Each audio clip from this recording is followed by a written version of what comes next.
عبادت کے لائق صرف اور صرف اللہ ہے، اس کے سوا کسی کی کسی طرح عبادت کی جا سکتی نہیں، صرف اور صرف اللہ، عبادت کے لائق صرف وہی ہے۔ کوئی زندہ، کوئی مردہ، کوئی چیز ہرگز پوجی جا سکتی نہیں۔ وہ تمام لوگ جو کسی طرح یہ کہتے ہوں کہ نہیں جی کسی اور کی بھی پوجا ہو سکتی ہے، تو وہ سن لیں، اللہ کے سوا کسی کی پوجا ہو سکتی نہیں۔ مظاہر قدرت، کوئی آگ کو پوج رہا ہے، کوئی پانی کو پوج رہا ہے، کوئی ستاروں کو، کوئی چاند کو، کوئی آگ کو، کوئی بت بنا کے پوج رہا ہے، یہ سب غلط ہے۔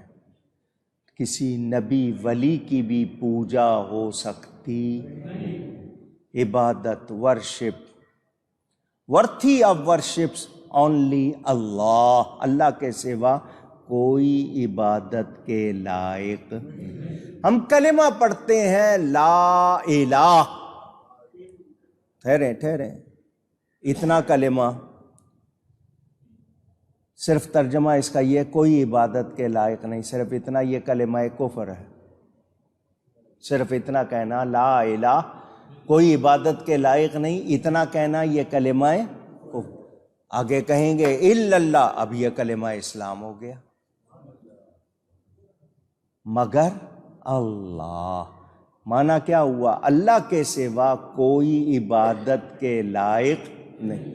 ذرا دھیان دیجئے، ہم نے پہلے کہا لا کے معنی نہیں، پھر الہ کوئی معبود نہیں، کیا مطلب؟ اللہ کی شان کا، اس کی عبودیت کا اقرار کرنے سے پہلے جھوٹے خداؤں کی ہم نے نفی کی، انکار کیا، کوئی خدا نہیں ہے مگر اللہ۔ تو اللہ کو ماننے سے پہلے تمام جھوٹے خداؤں کا ہم نے پہلے انکار کیا ہے۔ تو کیا مطلب کہ ایمان والا اللہ کے سوا کسی کی عبادت کا سوچ بھی نہیں سکتا۔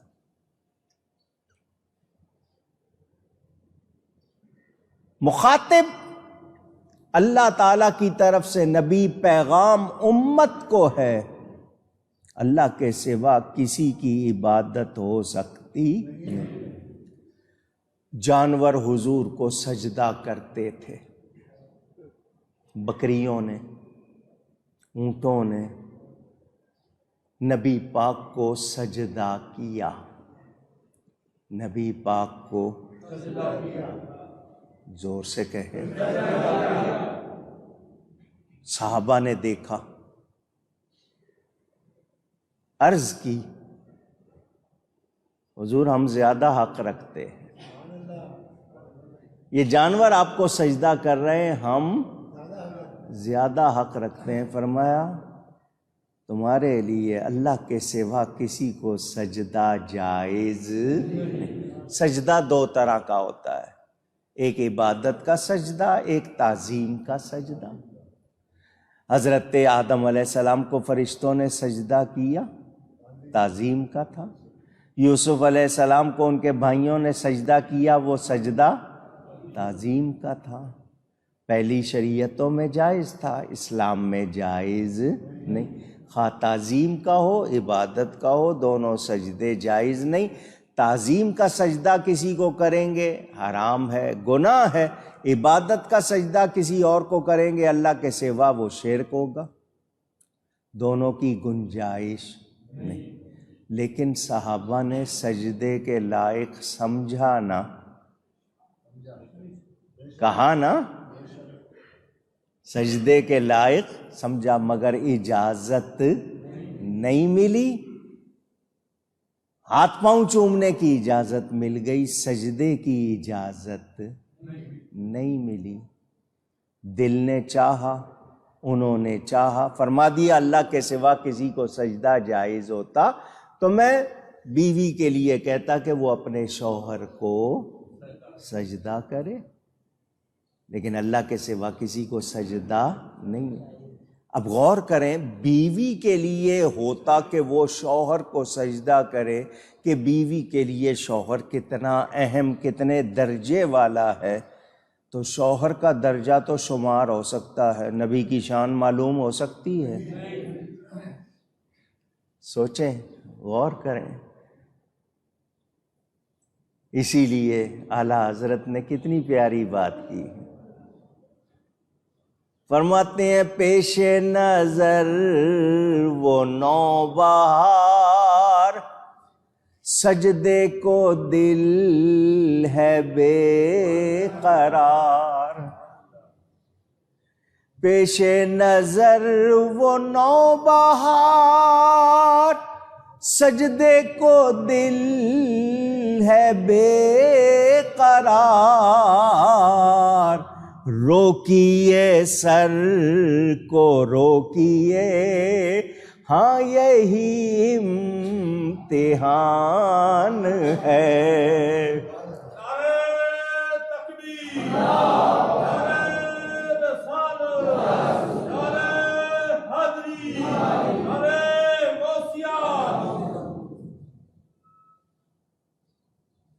یہ سجدہ اگر ان کو روا نہیں، وہ کہتے ہیں نا وہ سجدہ کریں کہ سر کو خبر نہ ہو۔ ہم اللہ کے نبی جو مخلوق میں سب سے اعلیٰ ہیں ان کو بھی سجدہ کرتے نہیں، تو پھر ہم پر شرک کے فتوے کیوں لگائے جاتے ہیں؟ ارے ہم تو نماز جنازہ میں سجدہ نہیں کرتے، کسی کو یہ شک نہ ہو جائے کہ سجدہ اللہ کو نہیں بلکہ سامنے والی میت کو ہے، اور جب سامنے ہے تب سجدہ نہیں کرتے، ہم کسی قبر کو کیسے سجدہ کریں گے؟ قدم بوسی اور چیز ہوتی ہے، چومنا اور چیز ہوتی ہے، سجدہ کرنا۔ ہزاروں مرتبہ سمجھایا آپ کو، ماں کے قدموں کو چومنا ایسا جیسے جنت کی چوکھٹ کو چومنا۔ اب 6 فٹ کا بیٹا ماں کے قدم چومنا چاہے گا، جھکے گا، شکل سجدے والی ہوگی یا نہیں ہوگی؟ لیکن نیت سجدے کی نہیں ہے، اور انما الاعمال بالنیات۔ ہم اللہ کے سوا کسی کو سجدہ نہیں۔ میں نے آپ کو بتایا تھا کعبے کے اندر قبریں ہیں، جس کعبے کا طواف کرتے ہیں نا مکہ مکرمہ میں، اس کے اندر قبریں ہیں۔ حضرت اسماعیل علیہ السلام کی قبر کعبے کے اندر ہے، ان کی والدہ حضرت ہاجرہ کی قبر کعبے کے حتیم کے اندر ہے۔ ایک اور قبر حضرت آدم بنوری جو حضرت مجدد الفسانی کے خلیفہ تھے، ان کے بارے میں تھانوی صاحب نے لکھا کہ ان کی قبر بھی حتیم کے اندر ہے۔ اب جب آپ سجدہ کر رہے ہیں، کعبے کی طرف منہ ہے، تو کیا آپ کعبے کو سجدہ کرتے ہیں اونچی، یا وہاں جو قبریں ہیں ان کو سجدہ کر رہے ہیں؟ آپ کی نیت رب کو سجدہ کرنے کی ہے، منہ کعبے کی طرف ہے، لیکن سجدہ قبروں کو یا کعبے کو نہیں ہے۔ فتویٰ لگانے والے کچھ نہیں دیکھتے، بس جھٹ فتویٰ خود جو مرضی کر لیں، یہ کہاں جھکیں، ان کی کہاں شکل سجدے والی ہو، کوئی پرواہ نہیں ہے۔ تو یاد رہے ہم اللہ کے سوا کسی کی عبادت کرتے نہیں۔ پکارنے کے حوالے سے اللہ کے پیاروں کو پکارتے ہیں، حدیث میں حکم ہے جنگل میں راستہ بھول جاؤ، کوئی چیز گم ہو جائے، پکارو یا عباد اللہ اعینونی، یا عباد اللہ اغیثونی، حدیث میں حکم ہے پکارو۔ اللہ کے بندے ہیں چھپے ہوئے، وہ تمہاری مدد کریں گے، تو ان کو پکارنے کے لیے کہا گیا یا نہیں؟ اونچی جی، مردوں کو نہ پکارو، زندوں کو پکار لو۔ میں نے اس کا جواب بھی آپ کو قرآن سے دیا تھا۔ حضرت ابراہیم علیہ السلام نے اللہ کی بارگاہ میں عرض کی، یا اللہ تو مردوں کو کیسے زندہ کرے گا؟ رب ارنی کیف تحیی الموتى، قرآن میں، یا اللہ مجھے دکھا تو مردوں کو کیسے زندہ کرے گا؟ قال اولم تؤمن، اللہ نے فرمایا کیا تم مانتے نہیں ہو، ایمان نہیں ہے؟ بھلا بالکل ہے، ولکن لیطمئن قلبی، لیکن دل کے اطمینان کو پوچھ رہا ہوں۔ اللہ نے فرمایا 4 پرندے لے لو، ان کو ذبح کرو، پیٹا نکالو، ان کا گوشت ایک دوسرے میں مکس کر دو، جس کو آج کل آپ قیمہ کرنا کہتے ہیں۔ وہی ایک مور کا ہے، کبوتر کا ہے یا مرغ کا ہے، جس 4 پرندے الگ الگ گوشت مکس کر دو، قیمہ کرنے کے بعد پتہ چلے گا کون کیا ہے۔ پہاڑوں کے کونوں پہ رکھ دو، اللہ نے حکم دیا قرآن میں، 4 کناروں پہ انہوں نے رکھ دیا۔ اللہ فرماتا ہے ثم ادعوہن، ثم ادعوہن ملا کر ثم ادعوہن، اللہ قرآن میں فرما رہا ہے وہ بوٹیاں ہو چکی، اللہ فرماتا ہے ان کو پکارو، ان کو ذرا زور لگائیے، یاد ہو گیا آپ کو؟ اللہ فرما رہا ہے وہ مر گئے، بوٹی بوٹی ہو گئے، قیمہ ہو گئے، اللہ فرماتا ہے پکارو، یاتینک سایہ، جب تم پکارو گے تمہاری طرف دوڑتے ہوئے آئیں گے۔ حضرت ابراہیم نے پکارا، وہ سارے زندہ ہو کے دوڑتے ہوئے آ گئے۔ تو جو کہتے ہیں مردوں کو نہیں پکارنا، اس آیت کا کیا جواب دیں گے؟ اور مردے ہوں گے تمہارے، ہمارے تو زندہ ہیں، انبیاء زندہ، ان کے صدقے اولیاء زندہ ہیں۔ خود گنگوئی صاحب نے لکھا ہے اولیاء شہداء کے حکم میں ہیں، جو نبی کا کلمہ پڑھے شہید ہو جائے، اللہ فرماتا ہے دیکھو مردہ نہیں کہنا دور کی بات، سوچنا بھی نہیں۔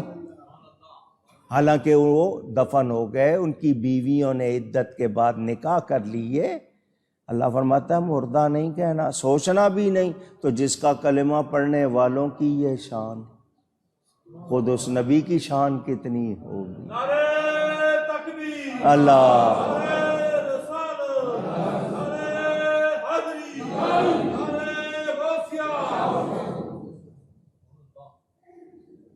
پکارنے کا ذکر بھی کہتے ہیں نہیں، نزدیک سے پکار لو، دور سے نہ پکارو۔ تو یہ سارا ٹیلی فون سسٹم جو آپ کا چل رہا ہے، کراچی سے ملا رہے ہو، دنیا کے اگلے کنارے پہ بات کر رہے ہو، اور سائنس نے بتا دیا جب مادیات میں اتنی شان ہے، اللہ نے جن کو نبی ولی بنایا کتنی شان دی ہوگی۔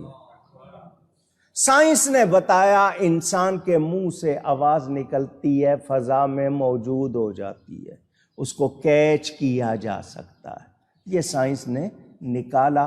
مسلمانوں کے واقعات سن کر سائنس نے اس بات پر ریسرچ کی، تحقیق کی، تو پتہ چلا آواز کیچ کی جا سکتی ہے۔ انہوں نے ریڈیو بنا دیا، اینٹینا ایریل، اس کے اندر طاقت ہے کیچ کرنے کی، جتنی اس کی رینج ہے، رسائی ہے۔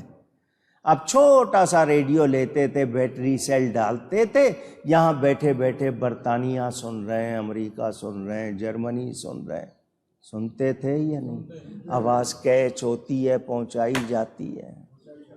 سائنس مادیات انہوں نے بتا دیا، اور سائنس خود کہتی ہے روحانیات کا مقابلہ ہو سکتا نہیں۔ تو جب حالانکہ جو ریڈیو ہے وہ نہ نبی ہے، نہ صحابی ہے، نہ ولی ہے، نہ انسان ہے، وہ ایک پرزے جوڑ کے بنائی ہوئی چیز، مگر سائنس نے بتا دیا کہ جی فاصلے پہ کنٹرول کیا جا سکتا ہے، اسپیس ٹائم اس کو کنٹرول کیا جا سکتا ہے۔ انہوں نے ایجادات کر دی، اب آپ کو وہ شکل بھی دکھا رہے ہیں، حرکت بھی دکھا رہے ہیں، یا بیٹھے بیٹھے دنیا کے کنارے پہ دیکھ رہے ہیں، اور یہ کہا جائے کہ نبی کچھ نہیں دیکھ سکتا، ولی کچھ نہیں دیکھ سکتا، تو بتائیے یہ لوگ عقل کے اندھے ہیں یا نہیں؟ کیونکہ روحانیت کا مقابلہ سائنس کر سکتی نہیں۔ حضور صلی اللہ علیہ وسلم مدینہ میں بیٹھے بیٹھے جنت دیکھ رہے ہیں، 8000 سال کے فاصلے پہ، 7 آسمانوں کے اوپر، وہ بھی دیکھ رہے ہیں، حوض بھی دیکھ رہے ہیں، سب کچھ بتا بھی رہے ہیں۔ تو اللہ تعالیٰ جس کو شان دے مانیں گے یا نہیں مانیں گے؟ تو یاد رہے ہم اللہ کے سوا کسی کی عبادت نہیں کرتے، معبود سمجھ کر کسی کو پکارتے نہیں۔ جو صوفی ہے نا، جن کو صوفی، اصلی صوفی، وہ کہتے ہیں جنت کے لالچ میں عبادت کرنا بھی شرک ہے. اللہ کی رضا کے لیے کرو، جنت کے لیے. وہ تو اتنے آگے ہیں، یہ کیا سمجھیں گے فتوے لگانے والے، ان کی سمجھ میں بات آتی نہیں. میرے دوستوں اور بزرگوں، نبی کریم صلی اللہ علیہ وآلہ وسلم اللہ کی مخلوق میں سب سے اعلیٰ، اور اس کے بعد درجہ بدرجہ انبیاء کرام ہیں. تو یہ جتنی دنیا ہے یہ سب کے لیے عبادت کے لائق کون ہے؟ نبیوں کے لیے بھی، ولیوں کے لیے بھی، ہم سب کے لیے عبادت کے لائق صرف اور صرف اللہ. لا الہ الا ہو، اللہ کے سوا کوئی عبادت کے لائق نہیں.